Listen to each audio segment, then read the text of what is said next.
مساء الفل.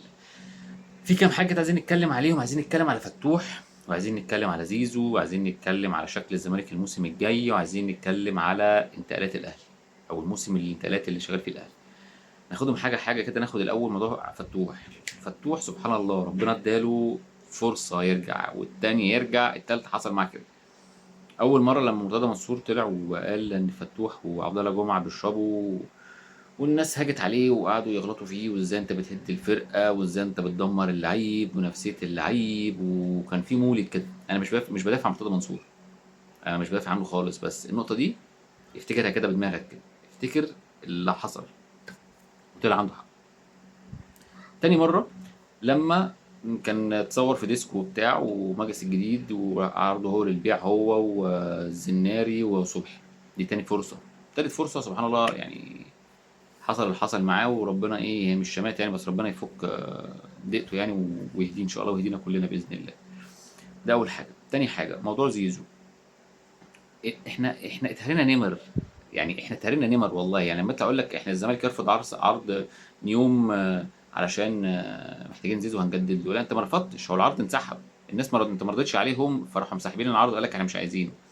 فما تعملش نمره وتقول والله انا برفض لا، الفرف دي لما يجي لك وترد عليهم تقول انا رفضت، لكن يتسحب وتقول انا رفضت، دي كده نمره فكسانه الصراحه، ففكك منها يعني. تالت حاجه جوزيه جوميز بيجرب اللعيبه الناشئين، ودي حاجه كانت لازم، الموضوع الصح اللي تعمل. ان هو اصلا كده كده انت ولا خسران ولا كسبان من الدوري، انت كده كده زي المراجيح خالص اللي معاك السنه دي. فانت تشوف اللعيبه الناشئين، مين اللي يقدر يكمل معاك، مين اللي يقدر يقعد احتياطي، مين اللي يطلع اعاره، مين اللي يتباع، مين.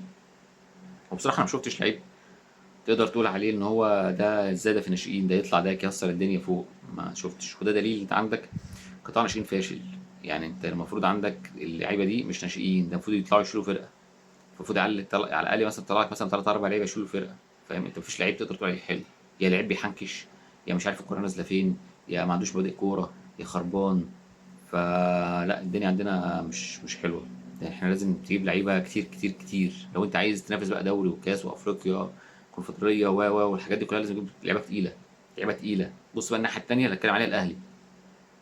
الاهلي وصل لمرحله ان هو مش بيجيب لعيبه عشان الدوري، ولا يجيب لعيبه عشان الكاس ولا افريقيا، بيجيب لعيبه عشان كاس العالم للانديه. يعني بيجهز الفرقه بتاعته بكواليتي لعيبه يناسب كاس العالم للانديه. بيجيب لعيبه دوليه، بيجيب لعيبه لعبه افريقيا حط تحت ضغط، فبيجيب كواليتي لعيبه تستحمل تحط الاهلي ان هو يطلع قدام في كاس العالم للانديه. عشان كاس العالم للانديه نظامه اتغير والفرقه زادت فيه، فالاهلي عايز يوصل لابعد حاجه في كاس العالم للانديه. والاهلي ماشي صح، بيجيب لعيبه تقيله ولعيبه كويسه يعني بصراحه مع اللي عنده. الموضوع هيفرق معاهم واحتمال يوصلوا ابعد في كاس العالم للانديه. بس كده، شكرا.